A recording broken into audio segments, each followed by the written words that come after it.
हरे Krishna. Shrimad Bhagavatam canto 4 chapter 12। Dhruva Maharaj का भगवान के पास जाना।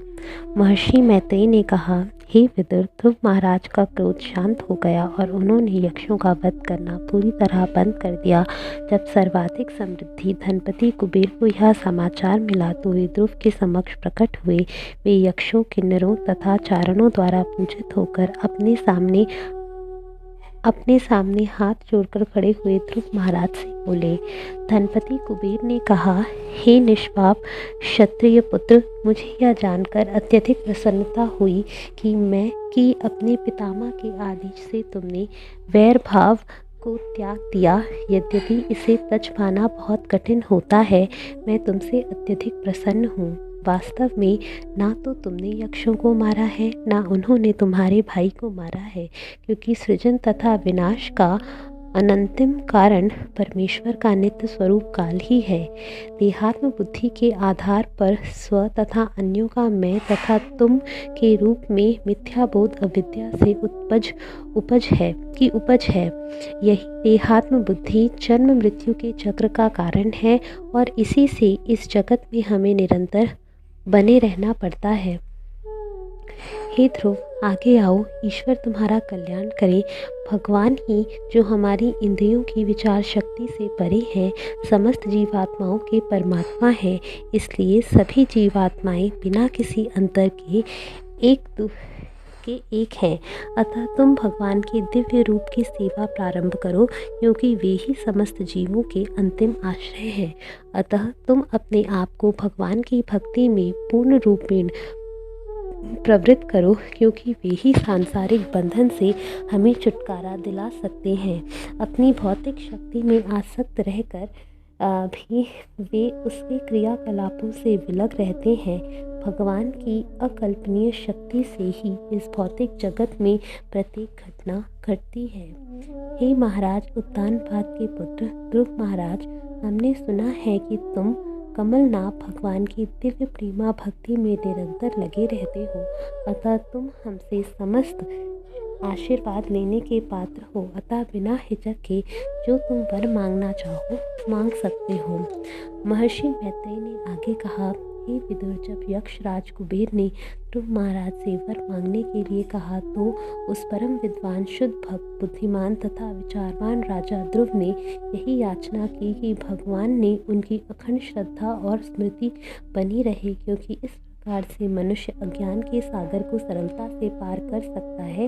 यद्यपि उसे पार करना अन्यों के लिए अत्यंत दुष्कर है। इडविडा के पुत्र कुबेर अत्यधिक प्रसन्न हुए और उन्होंने प्रसन्नतापूर्वक ध्रुव महाराज को मनचाहा वरदान दिया। तत्पश्चात वे ध्रुव को देखते देखते अंतर्ध्यान हो गए और ध्रुव महाराज अपनी राजधानी वापस चले गए। जब तक ध्रुव महाराज घर में रहे, उन्होंने समस्त यज्ञों के भोक्ता भगवान को प्रसन्न करने के लिए यज्ञोत्सव संपन्न किए। जितने भी संस्कार संबंधी निर्दिष्ट यज्ञ हैं, वे भगवान विष्णु को प्रसन्न करने के निमित्त हैं, क्योंकि वे ही ऐसे समस्त यज्ञों के लक्ष्य हैं और यज्ञ जन्य आशीर्वादों के प्रदाता हैं। ध्रुव महाराज निर्बाध बल के साथ हर वस्तु के आगार परमेश्वर की भक्ति करने लगे। भक्ति करते हुए उन्हें ऐसा दिखता मानो प्रत्येक वस्तु उन्हीं भगवान में स्थित है और वे समस्त जीवात्माओं में स्थित हैं। भगवान अच्युत कहलाते हैं, क्योंकि वे कभी भी अपने भक्तों को सुरक्षा प्रदान करने के मूल कर्तव्य से चूकते नहीं हैं। ध्रुव महाराज सभी दैवी गुणों से संपन्न थे। वे भगवान के भक्तों के प्रति अत्यंत श्रद्धालु, दीनों तथा निर्दोषों के प्रति दयालु एवं धर्म की रक्षा करने वाले थे। इन गुणों के कारण वे समस्त नागरिकों के पिता तुल्य समझे जाते थे। ध्रुव महाराज ने इस लोक पर 36,000 वर्षों तक राज्य किया। उन्होंने पुण्यों को भोग द्वारा और अशुभ फलों को तपस्या द्वारा क्षीण बनाया। इस प्रकार आत्मसंयमी महापुरुष ध्रुव महाराज ने 3 प्रकार के सांसारिक कार्यों, धर्म, अर्थ तथा काम को ठीक तरह से अनेकानेक वर्षों तक संपन्न किया। तत्पश्चात उन्होंने अपने पुत्र को राज सिंहासन सौंप दिया।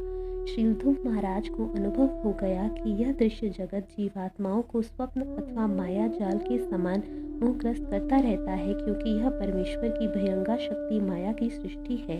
अंत में ध्रुव महाराज ने सारी पृथ्वी पर फैले और महासागरों से घिरे अपने राज्य को त्याग दिया। उन्होंने अपने शरीर, पत्नियों, संतानों, मित्रों, सेना, समृद्ध कोष, सुखकर महलों तथा विनोद स्थलों को माया की सृष्टियां मान लिया। इस तरह वे कालक्रम में हिमालय पर्वत पर स्थित बद्रिकाश्रम के वन में चले गए। बद्रिकाश्रम में ध्रुव महाराज की इंद्रियां पूर्णतः शुद्ध हो गईं, क्योंकि वे स्वच्छ शुद्ध जल से नियमित रूप से स्नान करते थे। वे आसन पर स्थित हो गए और फिर उन्होंने योग क्रिया से श्वास तथा प्राणवायु को वश में किया। इस प्रकार उन्होंने अपनी इंद्रियों को पूर्ण रूप से समेट लिया। तब उन्होंने अपने मन को भगवान के अर्चव विग्रह रूप में केंद्रित किया, जो भगवान का पूर्ण प्रतिरूप है, और इस प्रकार से उनका ध्यान करते हुए वे पूर्ण समाधि में प्रविष्ट हो गए। दिव्य आनंद के कारण उनके नेत्रों में सतत अश्रु बहने लगे। उनका हृदय द्रवित हो उठा और पूरे शरीर में कंपन तथा रोमांच हो आया। भक्ति की समाधि में पहुंचने से ध्रुव महाराज अपनी शारीरिक अस्तित्व को पूर्णतः भूल गए और तुरंत ही भौतिक बंधन से मुक्त हो गए। ज्यों ही उनकी मुक्ति के लक्षण प्रकट हुए, उन्होंने एक अत्यंत सुंदर विमान को आकाश से नीचे उतरते देखा, मानो तेजस्वी पूर्ण चंद्रमा दशों दिशाओं को अलौकिक करते हुए नीचे आ रहा हो। ध्रुव महाराज ने विमान में भगवान विष्णु के 2 अत्यंत सुंदर पार्षदों को देखा। उनकी 4 भुजाएं थीं और श्याम वर्ण की शारीरिक कांति थी। वे अत्यंत तरुण थे और उनके नेत्र लाल कमल पुष्पों के समान थे। वे हाथों में गदा धारण किए थे और उनकी वेशभूषा अत्यंत आकर्षक थी। वे मुकुट धारण किए थे और हारों, बाजूबंदों तथा कुंडलों से सुशोभित थे। यह देखकर कि ये असाधारण पुरुष भगवान के प्रत्यक्ष दास हैं, ध्रुव महाराज तुरंत उठ खड़े हुए, किंतु हड़बड़ाहट में जल्दी के कारण वे उचित रीति से उनका स्वागत करना भूल गए। अतः उन्होंने हाथ जोड़कर केवल नमस्कार किया और वे भगवान के पवित्र नामों की महिमा का जप करने लगे। ध्रुव महाराज भगवान श्री कृष्ण के चरण कमलों के चिंतन में सदैव लीन रहते थे। उनका हृदय कृष्ण से पूरित था। जब परमेश्वर के 2 निजी दास, जिनके नाम सुनंदन तथा नंद थे, प्रसन्नता पूर्वक हंसते हुए उनके पास पहुंचे, तो ध्रुव महाराज हाथ जोड़कर नम्रता पूर्वक सिर नीचे किए हुए खड़े हो गए। जब उन्होंने ध्रुव महाराज को इस प्रकार संबोधित किया, विष्णु के दोनों विश्वस्त पार्षदों सुनंदन और नंद ने कहा, हे राजन, आपका कल्याण हो। हम जो कहें कृपया उसे ध्यान पूर्वक सुने। जब आप 5 वर्ष के थे तो आपने कठिन तपस्या की थी और उससे आपने पुरुषोत्तम भगवान को अत्यधिक प्रसन्न कर लिया था। हम उन भगवान के प्रतिनिधि हैं जो समग्र ब्रह्मांड का सृष्टा है और हाथ में शांग नामक धनुष को धारण किए रहते हैं। आपको वैकुंठ लोक में जाने के लिए हमें विशेष रूप से नियुक्त किया गया है। विष्णु लोक को प्राप्त कर पाना अत्यंत कठिन है, किंतु आपने अपनी तपस्या से उसे जीत लिया है। बड़े बड़े ऋषि तथा देवता भी इस पद को प्राप्त नहीं कर पाते। परम धाम विष्णु लोक के दर्शन करने के लिए ही सूर्य, चंद्रमा तथा अन्य ग्रह, तारे, चंद्र, भुवन, नक्षत्र तथा सौर मंडल उसकी परिक्रमा करते हैं। कृपया आइए, वहां जाने के लिए आपका स्वागत है।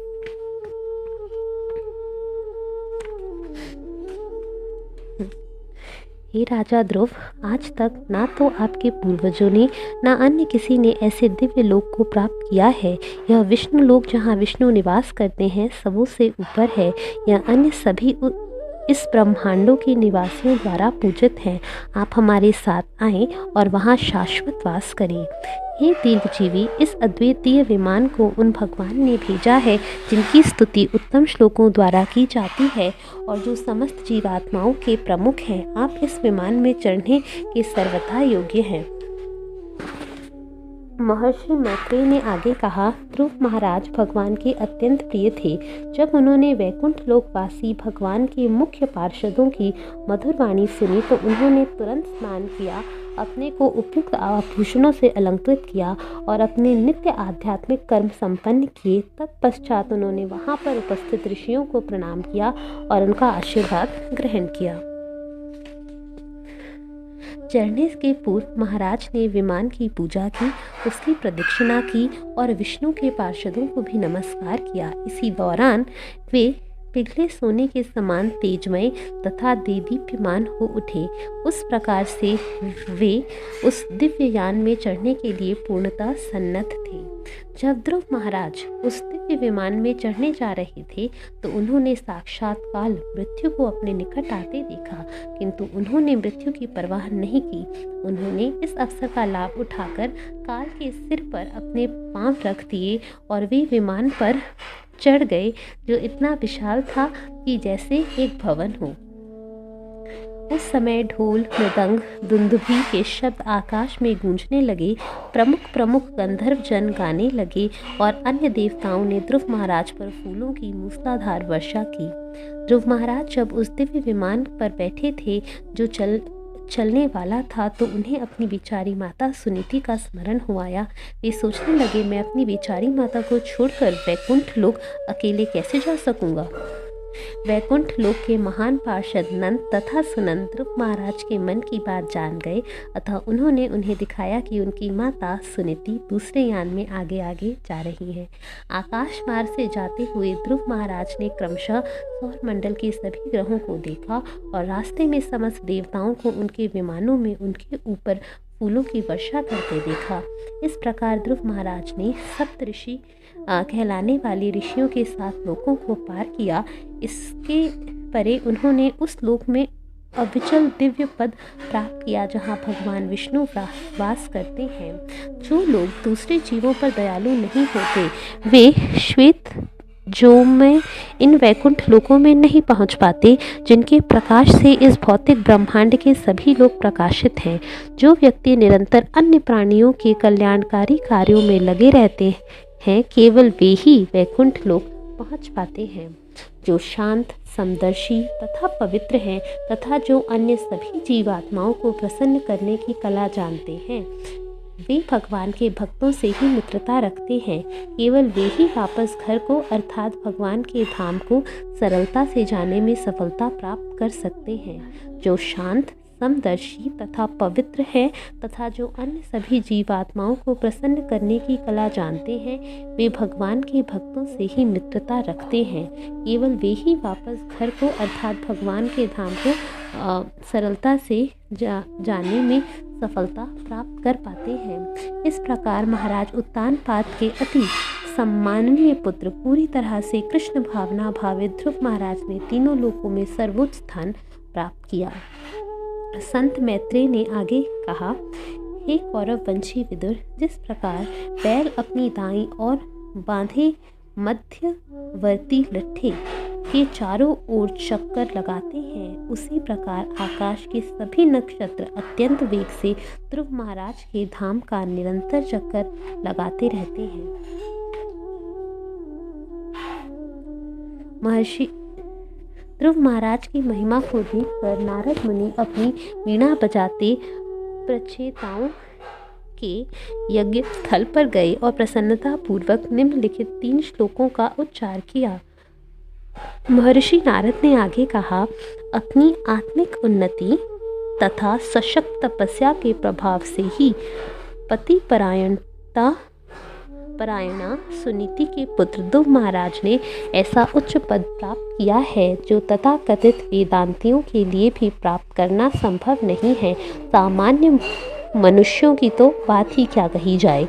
महर्षि नारद ने आगे कहा, देखो ना किस प्रकार ध्रुव महाराज अपनी विमाता के कटु वचनों से महर्मद होकर केवल 5 वर्ष की अवस्था में जंगल चले गए और उन्होंने मेरे निर्देश में तपस्या की। यद्यपि भगवान अजेय हैं, किंतु ध्रुव महाराज ने भगवत भक्तों के विशिष्ट गुणों से समन्वित होकर उन्हें परास्त कर दिया। ध्रुव महाराज ने 5-6 वर्ष की अवस्था में ही 6 मास तक तपस्या करके उच्च पद प्राप्त कर लिया। कोई बड़े से बड़ा क्षत्रिय अपने वर्षों की तपस्या के बाद भी ऐसा पद प्राप्त नहीं कर सकता। मैत्रेय ऋषि ने आगे कहा, हे विदुर, तुमने मुझसे ध्रुव महाराज की परम ख्याति तथा चरित्र के विषय में जो कुछ सुना था वह सब मैंने विस्तार में बता दिया। बड़े बड़े साधु पुरुष तथा भक्त ध्रुव महाराज के विषय में सुनने की इच्छा रखते हैं। ध्रुव के आख्यान को सुनकर मनुष्य अपनी संपत्ति, यश तथा दीर्घायु की इच्छा को पूरा कर सकता है। यह इतना कल्याणकर है कि इसके श्रवण मात्र से मनुष्य स्वर्गलोक को जा सकता है अथवा ध्रुवलोक को प्राप्त हो सकता है। देवता भी प्रसन्न होते हैं क्योंकि यह आख्यान इतना यशस्वी है, इतना सशक्त है कि यह सारे पाप कर्मों के फल का नाश करने वाला है। जो भी ध्रुव महाराज के आख्यान को सुनता है और श्रद्धा तथा भक्ति के साथ उनके शुद्ध चरित्र को समझने का बारंबार प्रयास करता है, वह शुद्ध भक्तिमय धरातल प्राप्त करता है और शुद्ध भक्ति करता है। ऐसे कार्यों से मनुष्य भौतिक जीवन के तीनों पापों को नष्ट कर सकता है। जो कोई भी ध्रुव महाराज की इस आख्यान को सुनता है वह उन्हीं के समान उत्तम गुणों को प्राप्त करता है। जो कोई महानता, तेज या बड़प्पन चाहता है उन्हें प्राप्त करने की विधि यही है। जो विचारवान पुरुष सम्मान चाहते हैं उनके लिए उचित साधन यही है। मैत्रेय मुनि ने संस्तुति की, मनुष्य को चाहिए कि प्रातः तथा सायंकाल अत्यंत ध्यानपूर्वक ब्राह्मणों तथा अन्य की संगति में ध्रुव महाराज के चरित्र तथा कार्यकलापों का संकीर्तन करे। जिन व्यक्तियों ने भगवान के चरण कमलों की शरण ले रखी है उन्हें किसी प्रकार का पारिश्रमिक लिए बिना ही ध्रुव महाराज के इस आख्यान को सुनना चाहिए। विशेष रूप से पूर्णमासी अमावस्या, द्वादशी, श्रवण नक्षत्र के प्रकट होने पर, तिथि क्षय पर या व्यतिपात के अवसर पर, मास के अंत में या रविवार को यह आख्यान सुनाया जाए। निसंदेह इसे अनुकूल श्रोताओं के समक्ष सुनाएं। इस प्रकार बिना किसी व्यावसायिक उद्देश्य के सुनाने पर वाचक तथा श्रोता दोनों सिद्ध हो जाते हैं। ध्रुव महाराज का आख्यान अमरता प्राप्त करने के लिए परम ज्ञान है। जो लोग परम सत्य के से अवगत नहीं हैं उन्हें सत्य के मार्ग पर ले जाया जा सकता है। जो लोग दिव्य कृपा के कारण तीन जीवात्माओं के रक्षक बनने का उत्तरदायित्व ग्रहण करते हैं उन्हें स्वतः ही देवताओं की कृपा तथा आशीर्वाद प्राप्त होता है। ध्रुव महाराज के दिव्य कार्य सारे संसार में विख्यात हैं और वे ये अत्यंत शुद्ध हैं। बचपन में ध्रुव महाराज ने सभी खिलौने तथा खेल की वस्तुओं का तिरस्कार किया, अपनी माता का संरक्षण त्यागा और भगवान विष्णु की शरण ग्रहण की। अतः हे विदुर, मैं इस आख्यान को समाप्त करता हूँ क्योंकि तुमसे इसके बारे में विस्तार से कह चुका हूँ। हरे कृष्णा।